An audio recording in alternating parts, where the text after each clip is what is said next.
मंत्री देवा भत्ता टंका मिलुची किंतु गरीब लोकों को देवा वर्तमान समय 3 मास हेलाणी कोनोसी भी टंका दिया जाउ नाही एवं तांकु दबा टंका नाही। वर्तमान समय जदि एकता देखा गले वर्तमान सोशल मीडिया ठारू आरंभ कर सबु जगह चर्चा होउची। केवल नेता मंत्री मान टंका मिलुची ता नुहे बरम काली भोगराई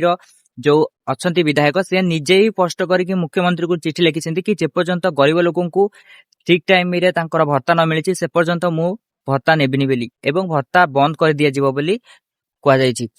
किंतु वर्तमान देखा गले जदि आमे देखिबा ताले गरीब लोकों मानकु वर्तमान 3 मास हेलाणी केवल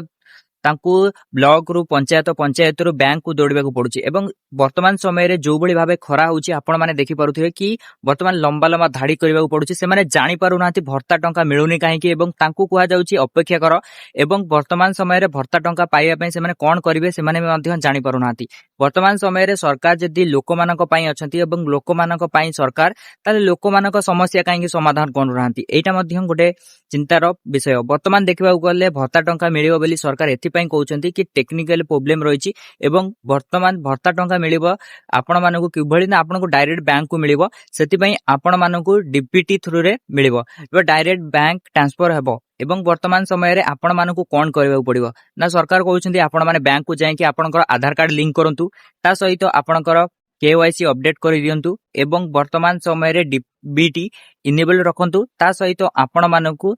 निजर पंचायत रे जाय कि आपण मानकर ना रहिछि कि नाही आपण माने चेक करंतु एवं ब्लॉक रे जाय कि मध्य चेक करि परिबे एवं आपण मानकु 80% आपण मानकु भिन्नक्षम किंबा आपण मानकु 80 वर्ष रु अधिक हेले आपण मानकु भत्ता टंका मिलिबो। वर्तमान समय रे देखिबा गले ई भत्ता टंका मिलिबा निहाती आवश्यक रहिछि काहेकि ना ई भत्ता टंका रे बहुत लोक माने चलुछंती गरीब लोक माने जो माने भत्ता पाउछंती किंबा दिव्यांग रहिछंती किंबा भिन्नक्षम रहिछंती से मानकु एई टंका रे निजर मेडिसिन किंबा तांकर घर रो किछि मात्रा रे से मानकर सहायता हेई परुथला किंबा तांकर से माने